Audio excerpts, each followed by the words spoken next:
Hi friends, இன்றைக்கி நம்ம கோயம்புத்தூர் மாவட்டத்தில் இருக்க மருதமலை முருகன் டெம்பிளுக்கு வந்திருக்கோம். வந்ததும் வழக்கம் போல் முருகனை தரிசனம் பண்ணிவிட்டு அப்படியே பக்கத்தில் பாம்பாட்டி சித்தர் குகை கோயில் ஒன்று இருக்குன்னு சொன்னாங்க. அங்கே போய் பார்க்கலான்னு சொல்லி போனோம். அவ்வளோ தூரம் ஏறி வந்து எங்களை மறுபடியும் கீழே இறங்க வச்சுட்டாங்க. கீழே போய் பார்த்தா நம்ம சித்தருக்காகவே தனியாக ஒரு கோயில் மாதிரி அமைச்சு அங்கே சித்தர் தவம் புரிஞ்ச இடம்னு சொல்லி போட்டிருந்தாங்க.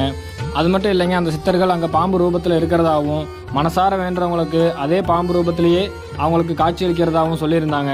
அதே மாதிரி உள்ள ஒருத்தர் ரொம்ப நேரமாக வேண்டிக்கிட்டு இருந்தார். அங்கே வேண்டி முடிச்சுட்டு கோயிலை விட்டு வெளியே வந்ததுமே பார்த்தீங்கன்னா 2 சின்ன பசங்க பாம்புன்னு கத்துனாங்க. வெளியே வந்து பார்த்தா உண்மையாலுமே பார்த்தீங்கன்னா அங்கே ஒரு சித்தர் வந்து பாம்பு ரூபத்தில் வந்ததா சொன்ன மாதிரி கருணாக ஒன்று வந்திருந்தது. அதையே நம்ம சித்தர் நமக்கு காட்சி அளித்ததா நினச்சி எல்லாரும் கையெடுத்து கும்பிட்டு வணங்க ஆரம்பித்தாங்க. எங்களுக்கும் ரொம்ப ஆச்சரியமாக போச்சுங்க. ஏன்னா நம்ம வந்த நேரத்தில் கரெக்டாக இந்த மாதிரி சித்தர் ஒரு காட்சி அளிக்கிறார் அப்படிங்கிறது ரொம்பவுமே அதிசயமாக தான் இருந்தது.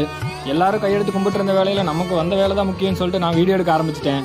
உண்மையோ பொய்யோ நம்ம வந்த அன்னைக்கு இந்த மாதிரி ஒரு வீடியோ கிடச்சதுன்னு சொல்லிட்டு சந்தோஷத்தோட வீட்டுக்கு